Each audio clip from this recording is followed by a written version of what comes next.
Continuamos con nuestro estudio a través del libro de Marcos. Estamos en nuestra serie ¿Quién es Jesús? ¿Quién es Jesús? Estamos en el libro Marcos, en nuestra serie ¿Quién es Jesús? Y el título del mensaje es que no te cause sorpresa, que no te cause sorpresa, que no te cause sorpresa. Nosotros pensamos que cuando nosotros lleguemos a los caminos de Dios, cuando nosotros lleguemos a los caminos de Jesús, nosotros pensamos que la gente se va a alegrar por nosotros. Cuando nosotros decidimos dejar atrás esa vida del pasado, el alcohol, esa vida de violencia, de enojo, pensamos que las personas se van a alegrar por nosotros. Pensamos que nuestra familia se va a sentir bien por nosotros. Pensamos que nuestras amistades se van a alegrar porque nosotros hemos decidido cambiar, hemos decidido seguir a Jesús. Pero curiosamente esto no es así. No es así. Yo recuerdo antes de salir de la cárcel, yo le había entregado mi vida a Jesús. Y yo salía con la ilusión de compartir el Evangelio, de decirle a otras personas acerca de Jesús, cómo Él transformó mi vida, cómo yo ya no tenía más deseos por el alcohol, por estar metido en la violencia. En mi mente estaba de que mi familia se iba a alegrar por mí, mis amigos me iban a felicitar, pero curiosamente no fue así. Mis amigos me dejaron de hablar. Mis amigos se alejaron, mis amigos ya no querían estar cerca de mí, aquellos que yo consideraba mis amigos de infancia, ellos ya no querían estar cerca de mí, se sentían extraños conmigo. Muchos de mis familiares dejaron de hablarme, muchos de mis familiares ya no me invitaban a los compromisos que teníamos y curiosamente empecé hasta a recibir oposición. Amigos muy queridos empezaron a hablar mal de mí. Familiares a quienes yo amaba empezaron a hablar mal de mí. Se oponían a lo que yo creía. Se oponían al mensaje que muchas veces les quería traer. Ellos se oponían a todo esto. Muchas veces pensamos que cuando nosotros decidimos seguir a Jesús, las cosas van a mejorar. Vamos a recibir la aceptación de las personas. Pero esto no es así. Y esto no nos debe causar sorpresa. Hoy vamos a ver que no todos se alegrarán porque seguimos a Jesús, ya que algunos manifestarán su oposición. No todas las personas se van a alegrar contigo.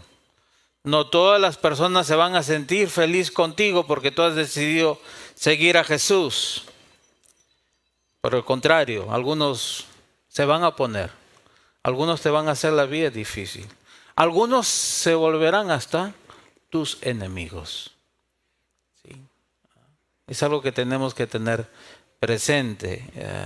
Pero hoy vamos a ver por qué sucede esto. ¿Por qué no todas las personas se van a alegrar con nosotros, sino que quizás lleguen a oponerse? El día de hoy vamos a ver cómo Jesús empieza a manifestar su autoridad. Empieza a dar pistas de quién es Él. Empieza a mostrar cuál es el propósito de su venida. Jesús ha venido predicando el Evangelio, ha venido enseñando en las sinagogas, ha venido sanando personas, ha venido expulsando demonios. Esto ha causado que las personas se pasen la voz y empiecen a buscar a Jesús para que le sanen a sus enfermos o para que expulse demonios de personas poseídas.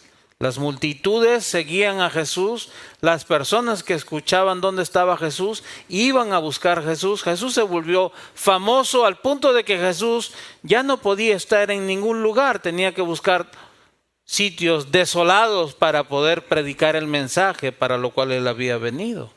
Las multitudes lo seguían, ellos querían algo de Él, sanidad. pero seguían a Jesús por las razones equivocadas. El día de hoy vamos a ver cómo Jesús se ha ido por toda Galilea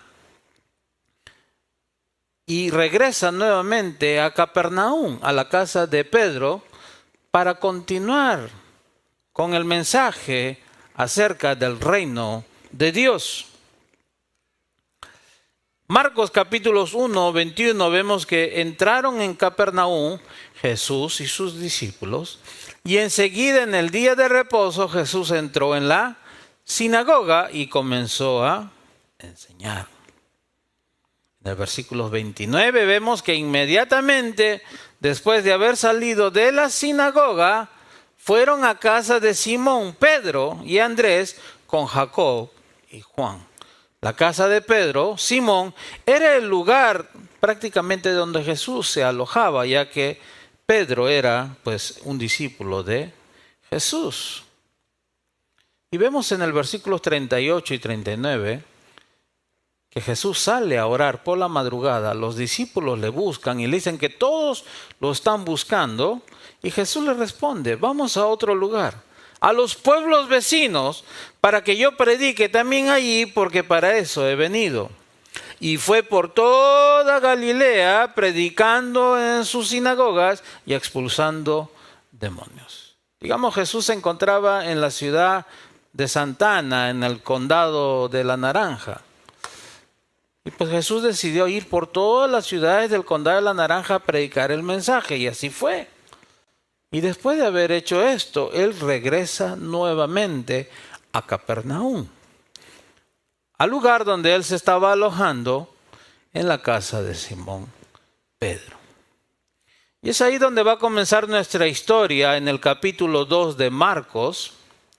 Jesús está enseñando la palabra de Dios, las multitudes están aglomeradas, al punto de que ya nadie cabe en la casa, ya nadie puede entrar en la casa.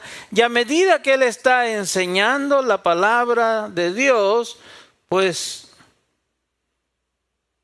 lo interrumpen haciendo hueco en el techo de la casa y le bajan a un paralítico para que él sane. Y curiosamente Jesús no sana inmediatamente a este paralítico, sino que Jesús perdona los pecados de este paralítico. Y es ahí cuando él va a comenzar a recibir oposición. Cuando nosotros leemos el capítulo 2 de Marcos, versículo 1, es una sección larga que termina en el capítulo 3, versículo 6. Empieza el antagonismo, empieza la oposición hacia la autoridad de Jesús.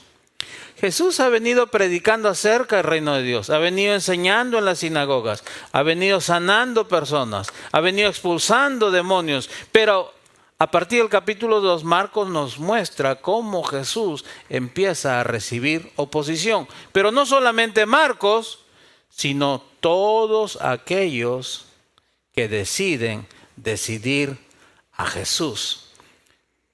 Y en el capítulo 3 termina la sección mostrando a los seguidores de Jesús cómo ellos deben responder ante la oposición.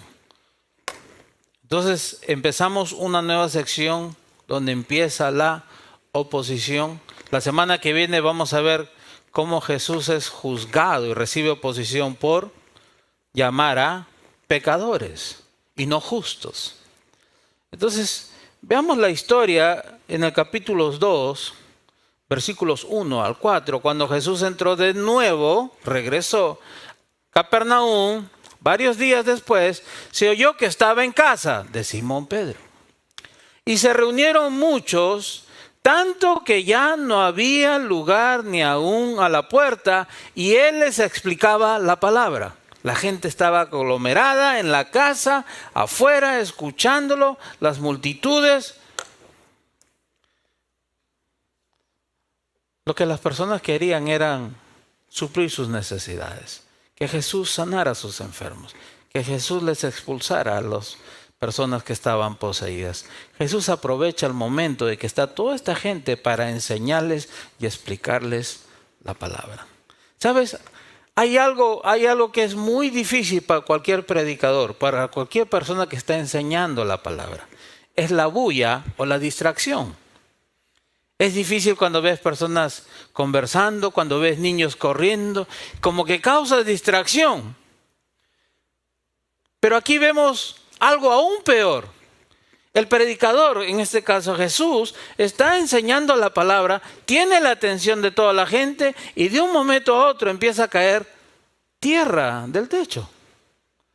De un momento a otro se empieza a mover el techo. Yo sé que si todos ustedes en este momento empezaran a ver que se empieza a caer el techo, saldrían corriendo. No se correrían a mirar qué va a pasar si se cae todo el techo. Bajan a un paralítico por el techo, un grupo de amigos, para que él lo sane. Y Jesús perdonará los pecados de este paralítico.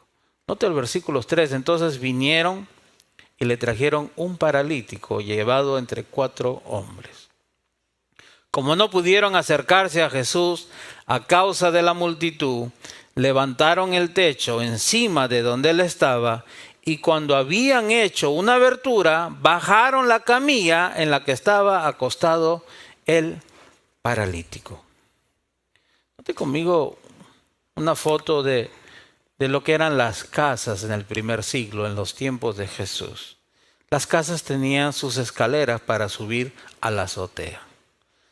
La azotea era el lugar donde prácticamente las personas se sentaban a conversar. En el verano muchos dormían en el techo por el calor.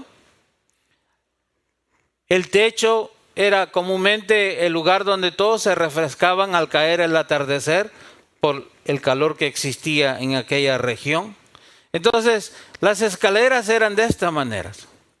Entonces, las personas al estar acumuladas, al haber multitudes, al punto de que ellos no podían entrar a la casa donde estaba Jesús, ellos decidieron llevar a su amigo por la escalera hacia el techo, empezar a mover las maderas, las pajas, el barro, para finalmente bajar a su amigo hacia los pies de Jesús.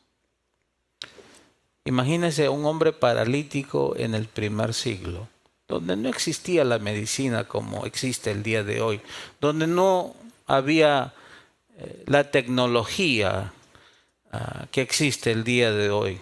Cuando uno está enfermo, uno no quiere que nadie lo visite. Tú no quieres que alguien te vea en casa cuando estás con una gripe muy fuerte, has estado en cama 2 días. Tú no quieres que nadie te visite, no quieres que nadie te vea así. Ahora imagínese a un paralítico, a un hombre postrado, toda su vida, quizás sin afeitarse, con pelo largo, su cerebro no funcionaba bien, frustrado, triste. Sin embargo, estos amigos tienen el deseo de llevar a este hombre a los pies de Jesús. ¿Por qué? Porque ellos tenían la confianza, esta es la palabra, de que Jesús lo podía sanar. Porque habían escuchado de los milagros que Jesús estaba haciendo. ¿Y qué hace Jesús? En vez de sanarlo, Él usa este momento para darle una enseñanza a todas las personas que estaban allí presentes.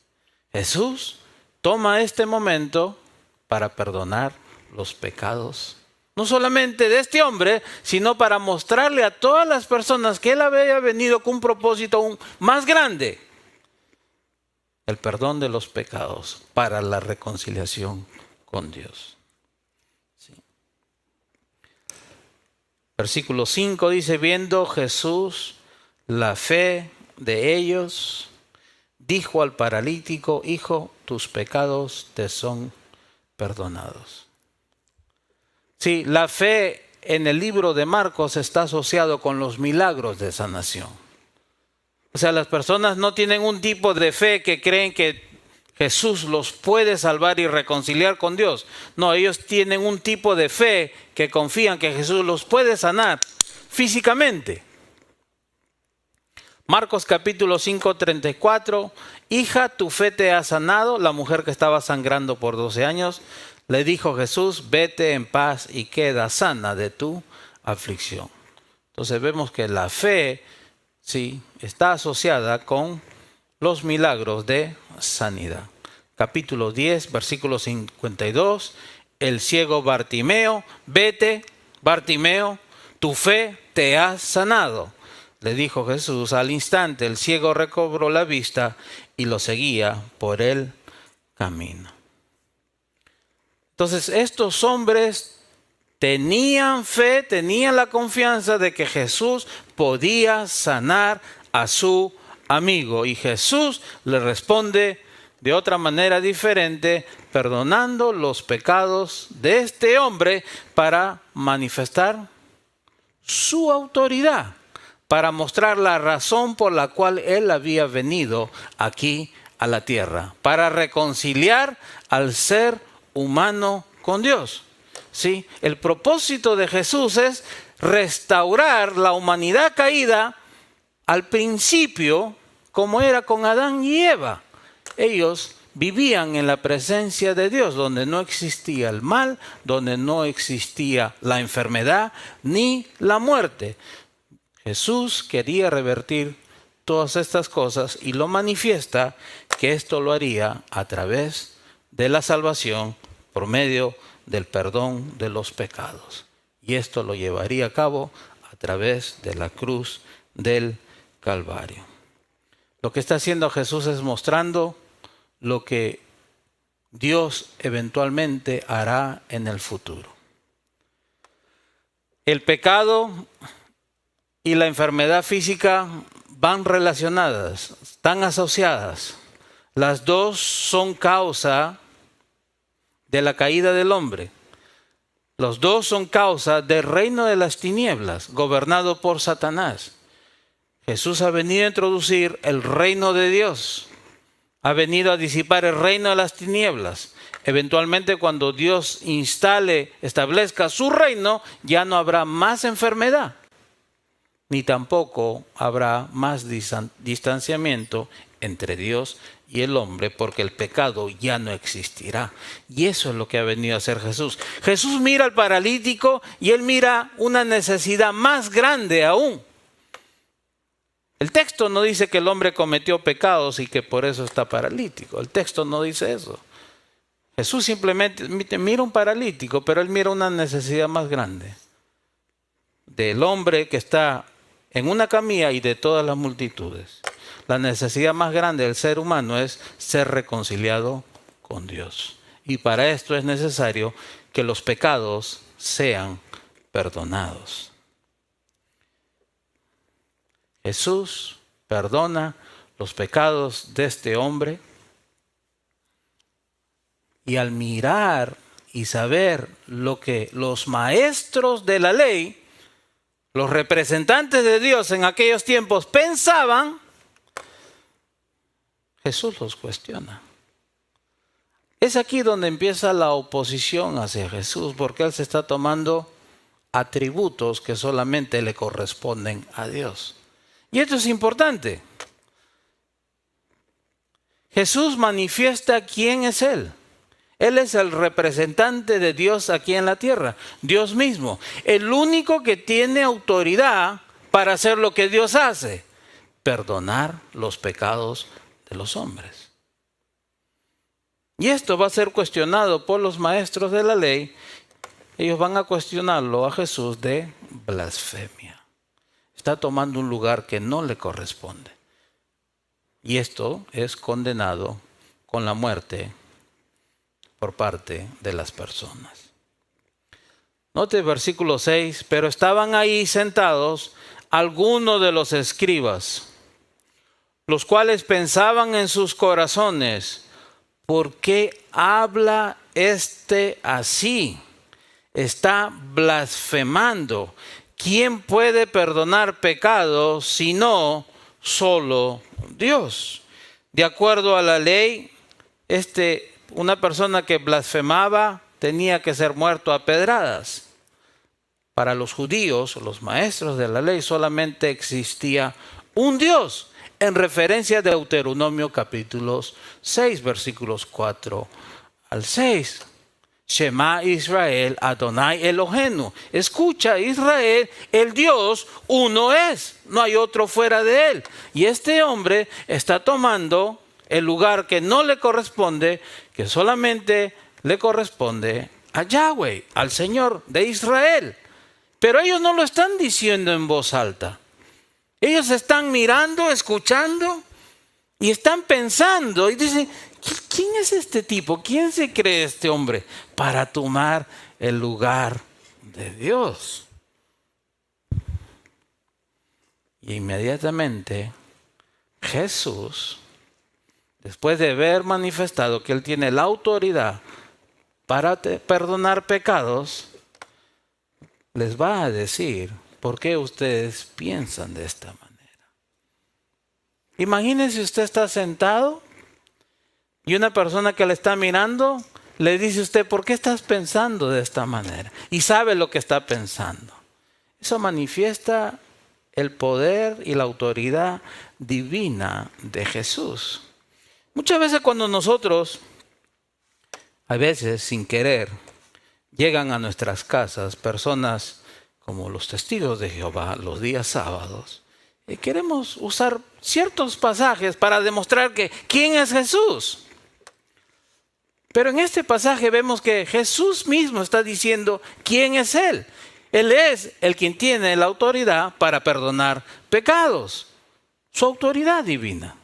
Muchas veces los escritores dicen quién es Jesús, pero en el capítulo 2, versículo 5 en Marcos, Jesús le perdona los pecados a este hombre, mostrando que Él es Dios mismo, Dios en la tierra, encarnado. Versículos 8, al instante Jesús, conociendo en su espíritu que pensaban de esa manera dentro de sí mismo, les dijo, ¿por qué piensan estas cosas en sus corazones? O sea, ¿por qué piensan así ustedes? ¿Por qué piensan que estoy blasfemando? ¿Qué es más fácil decirle al paralítico? ¿Tus pecados te son perdonados? ¿O decirle, levántate, toma tu camilla y anda? ¿Qué es más fácil? Bueno, ellos dirían, pues cualquiera puede decir tus pecados son perdonados. Sin embargo, por medio de la sanidad de este paralítico, Jesús mostrará que Él tiene la autoridad, no solamente para sanar, sino para perdonar los pecados de las personas.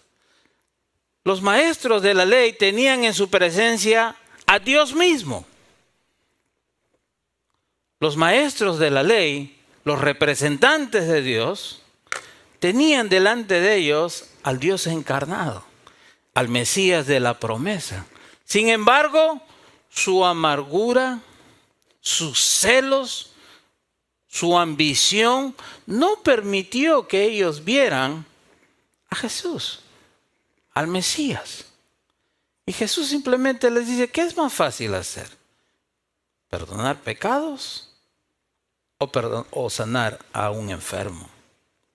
Note conmigo en el versículo 10, pues para que sepan que el Hijo del Hombre tiene autoridad en la tierra para perdonar pecados, dijo al paralítico, a ti te digo, levántate, toma tu camilla y vete a tu casa.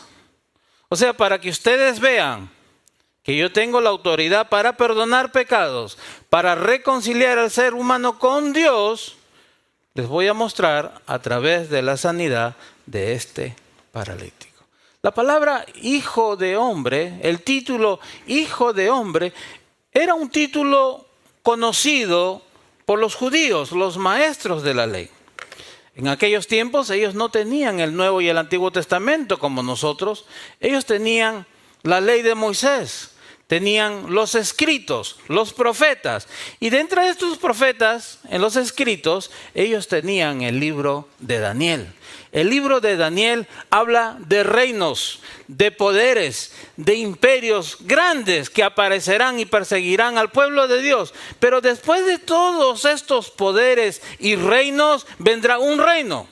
Y ese reino tendrá un gobernante que tendrá dominio y poder para siempre. A él se le entregará toda esta potestad, a uno que es como hijo de hombre. Noten el capítulo 7 de Daniel, versículos 13. Seguí mirando en las visiones nocturnas, dice Daniel, y en las nubes del cielo venía uno como un hijo de hombre, que se dirigió al anciano de días y fue presentado ante él. Le fue dado dominio, gloria y reino, para que todos los pueblos, naciones y lenguas le sirvieran. Su dominio es un dominio eterno que nunca pasará, y su reino uno que no será destruido. Después de haber tenido visiones de reinos y potestades y poderes, ahora tiene visión de un reino y un gobernante, un reino que nunca será destruido. Y vio a uno como un hijo de hombre. A este hace referencia Jesús para mostrarle a los maestros de la ley que Él es el autorizado, Él es el único con autoridad para perdonar pecados, para reconciliar al ser humano con Dios. Versículos 18 continúa: pero los santos del Altísimo un día recibirán el reino de Dios y poseerán el reino para siempre por los siglos de los siglos. En otras palabras, los seguidores de este Hijo de Hombre también van a poseer y van a heredar este reino que nunca se va a acabar. A este hace referencia Jesús. O sea, si los maestros de la ley conocían su Biblia, conocían los escritos de Moisés, los profetas, ellos sabían que Jesús estaba hablando del Mesías, del Salvador, cuando Él se estaba refiriendo a sí mismo como el Hijo del Hombre. O sea, para que vean ustedes como evidencia de que yo soy el Mesías de la promesa, el reconciliador entre los seres humanos y Dios, voy a sanar a este hombre.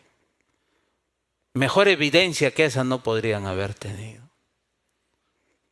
Jesús muestra su autoridad y sana a este hombre. Nota el versículo 12.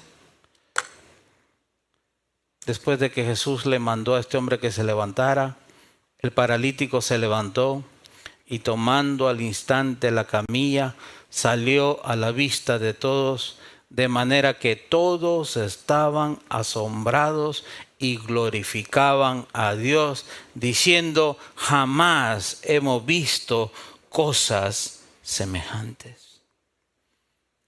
Un paralítico que estaba en cama todos los días, toda su vida, ahora, al mando de la voz de Jesús, se levanta y camina delante de todos los maestros de la ley para que vean a este hombre, y las personas, no todas, se alegraron, glorificaban a Dios por lo que acababan de ver, un milagro que no era algo común en aquellos tiempos.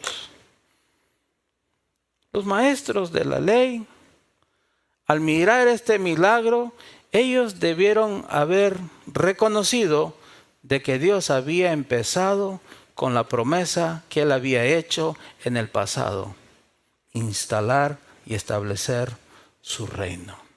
Isaías, capítulos 35, versículos 4, hablando de lo que Dios haría en el futuro. Digan a los de corazón tímido: esfuércense, no teman, pues su Dios viene con venganza. La retribución vendrá de Dios mismo, mas Él los salvará. Entonces se abrirán los ojos de los ciegos y los oídos de los sordos se destaparán.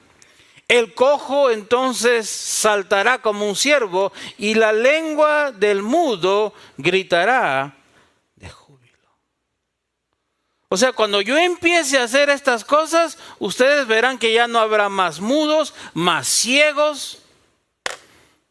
Entonces, estas manifestaciones eran ya evidencias de que Dios había empezado a establecer su reino, a reconciliar a la humanidad con Dios. Y esto a través del perdón de los pecados. ¿Por medio de quién? De la persona autorizada, del único que tiene autoridad para perdonar pecados, Cristo Jesús. Si lo que hace en esta historia el paralítico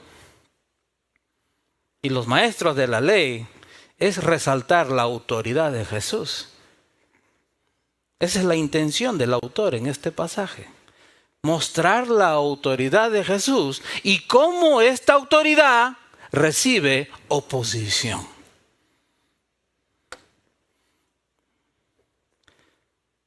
Y cómo la gente estaba asombrada por lo que acababan de ver. En el capítulo 1 vimos cómo la gente estaba asombrada por la manera como enseñaba Jesús. Vimos cómo las personas estaban asombradas por la autoridad de Jesús para expulsar demonios. Y vemos cómo Jesús causa asombro entre las multitudes cuando sana a este paralítico y perdona sus pecados.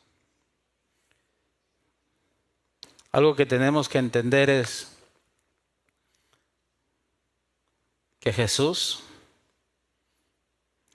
recibe oposición por declarar que Él es el único que tiene autoridad para reconciliar a las personas con Dios. Él es el único. Y esto causa oposición. Esto causa rechazo hacia Jesús. Los maestros de la ley, que supuestamente eran representantes de Dios, se oponen a Jesús, el representante de Dios. Y tenemos que tener en cuenta que si nosotros decidimos seguir a Jesús, también nosotros vamos a recibir oposición. ¿Por qué? Veamos. Las personas no quieren someterse a la autoridad de Dios porque quieren vivir como a ellos les plazca. Los maestros de la ley simplemente usaban a Dios para tener una buena vida, para tener poder, para tener riquezas, para tener un estatus en su sociedad. Pero realmente ellos no amaban a Dios. Realmente ellos no tenían una relación con Dios. En el capítulo 3, versículo 6, vamos a ver cómo estos mismos hombres, representantes de Dios, van a planear cómo matar a Jesús. Y eventualmente en el capítulo 15 vemos que ellos matan a Jesús porque lo acusan de blasfemia. Entonces tenemos que recordar nosotros que no todas las personas se van a alegrar porque hemos decidido seguir a Jesús. Porque las personas no quieren someterse a la autoridad de Dios, porque quieren vivir como a ellos les place. Las personas no quieren cambiar su estilo de vida. Jesús ha venido prácticamente a repudiar todas las prácticas que se hacen en este mundo. La homosexualidad, el alcoholismo, las adicciones, el odio, el amor por el dinero, por las riquezas. Todas esas cosas Jesús ha venido a rechazar y a refutar. ¿Y cuál es la reacción de las personas? Rechazo, odio, oposición. ¿Por qué? Porque las personas, los seres humanos, quieren vivir como a ellos les placen y no bajo la autoridad de Dios. ¿Sabes que las personas no quieren tener una relación con Dios porque simplemente quieren vivir como ellos quieren?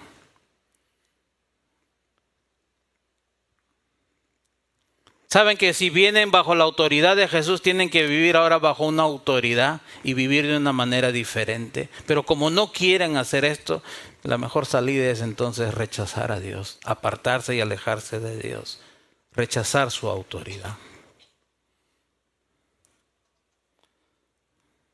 Seguir a Jesús, quien tiene autoridad para perdonar pecados, no le va a caer bien a muchas personas.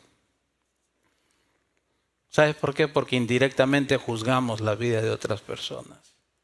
Cuando ya no tomamos, cuando ya no gritamos, cuando ya no nos drogamos, cuando ya no nos estamos peleando, cuando cambiamos nuestro estilo de vida, cuando cambiamos nuestra forma de actuar, esto va indirectamente a causar condenación o rechazo sobre la vida de otras personas. Indirectamente vamos a criticar la vida de otras personas, las prácticas de otras personas, y esto no le va a caer bien a muchas personas.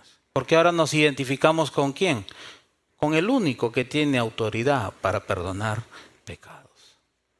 Tenemos que tener en cuenta esto. Si nosotros decidimos identificarnos con alguien, entonces vamos a recibir rechazos de otras personas. En este caso, nosotros hemos decidido identificarnos con Jesús. Con Jesús. Y esto muchas veces va a traer oposición. Recuerden que el alumno no es más que el maestro. Si el maestro recibe o recibió oposición, sus seguidores también lo recibirán. No todos te van a aplaudir porque decides cambiar tu vida. No todos te van a aplaudir porque ahora tú quieres vivir de una manera diferente, quieres hacer la diferencia. No todos te van a aplaudir, muchos te van a rechazar, vas a recibir oposición. Y algo muy importante, a Jesús no le importó lo que pensaban los demás. Él sabía lo que los maestros de la ley pensaban acerca de él, lo acusaron de blasfemia. A él no le importó, él no se detuvo, él no cambió su mensaje, él siguió adelante con su misión. Jesús les mostró quién es Él, lo que Él es capaz de hacer, y Él siguió adelante con su misión. ¿Sabes? A veces nosotros nos preocupamos mucho, ¿qué es lo que van a pensar las personas de nosotros? ¿Qué es lo que van a decir otros acerca de nosotros? Acerca de lo que nosotros creemos, acerca de las prácticas que ahora nosotros tenemos. La verdad es que no nos debe importar lo que otros piensen. Nosotros debemos seguirnos manteniendo firme en nuestra relación con Jesús. Aun cuando esto traiga oposición. Aun cuando esto traiga oposición. Y algo muy importante. Hay muchas personas que necesitan ser llevadas a los pies de Jesús. ¿Sabes? Todos nosotros llegamos a los caminos de Dios porque alguien nos trajo. Alguien nos invitó, alguien nos habló de Jesús. Alguien se tomó el tiempo de dejar un folleto en nuestra puerta para mostrarnos que hay una iglesia que tiene sus puertas abiertas. Alguien hizo posible que nosotros llegáramos a los caminos de Jesús. Nosotros no nos levantamos solos una mañana y dijimos, ¿sabes qué? Hoy quiero ir a la iglesia y quiero entregarle mi vida a Jesús porque estoy cansado de la manera que estoy viviendo. No, alguien en nuestra necesidad, sufrimiento y dolor, nos trajo a los caminos de Jesús. Nos trajo a sus pies. Y eso es lo que nosotros necesitamos hacer. Nosotros necesitamos traer a las personas a los pies de Jesús. Y no es muchas veces invitándolos solamente a la iglesia. Simplemente con una llamada, haciendo el tiempo para una persona, tomándose un café, escuchando a la persona, ayudando a la persona en necesidad y de alguna manera demostrando nuestro carácter para que ellos vean que Dios realmente existe. Recuerda, no todos se alegrarán porque seguimos a Jesús. No todos. Algunos van a manifestar oposición. ¿Pero por qué? ¿Por quién tú eres? ¿Por lo que tú haces? ¿O por lo que has decidido hacer? No. Porque ahora has decidido seguir al único que tiene autoridad para perdonar pecados. Tú has decidido, tú y yo hemos decidido seguir a aquel que condena las prácticas de este mundo. Y nosotros al seguirlo a Él, indirectamente condenamos las prácticas de otras personas. Y esto va a traer oposición. Así que no esperes que todos te aplaudan y todos se alegren porque has decidido seguir a Jesús. Mantente firme, fiel en tu misión de seguir fielmente a Jesús. Padre, gracias por tu amor, tu misericordia. Señor, no es fácil seguirte, Señor. Hay veces queremos agradar, quedar bien con las personas. No queremos perder amistades, queremos que todos estén alegres con nosotros, pero eso no es posible, Señor. Sabemos que al identificarnos contigo, sabemos que al seguirte a ti, Señor, vamos a recibir oposición, vamos a recibir rechazo. Vamos a recibir, Padre, quizás insultos. Pero, Padre, tu palabra nos muestra, Señor, que tú experimentaste todo esto y no tenemos que sorprendernos. Debemos estar, Señor, siempre alertas, Padre, sabiendo que tú, Señor, sufriste por nuestra causa y que nosotros de alguna manera también, Señor, sufriremos, Señor. Padre, si aquí hay alguien, Señor, que quiere seguirte, si aquí hay alguien que quiere comprometerse contigo, pero tiene miedo a perder a sus amistades, tiene miedo a lo que dirán otras personas, tiene miedo a recibir oposición, rechazo, Padre, yo te pido por esa persona. Si hay alguien que nos escucha en línea, que quiere cambiar su vida, quiere seguirte, pero no lo hace por miedo al rechazo, por miedo a la oposición de otras personas, Padre, yo te pido por esa persona que tú le des la convicción, Padre bendito, Señor, de seguirte a ti, de poner sus ojos en ti, de confiar en ti, Señor, aun cuando venga la oposición. Al final sabemos, Señor, que tú tienes una vida hermosa preparada para cada uno de nosotros, Señor. Al final, Padre, sabemos que tú quieres la sanidad, Señor, del alma de cada persona. Señor, tú quieres reconciliarnos, Padre, con Dios. Tú quieres, Padre bendito, darnos una vida eterna. Y ayúdanos, Señor, a poner nuestros ojos, Señor, Padre, en las cosas que tú tienes preparadas, Señor, en el futuro. Señor, ayúdanos, Padre, a santificarnos, a apartarnos, a consagrarnos. Ayúdanos, Señor, a que tú hagas tu obra continuamente en nuestras vidas, Señor. Ayúdanos, Padre. Te necesitamos, Señor. Te alabamos, Padre, te glorificamos en el nombre de Jesús, Señor. Amén.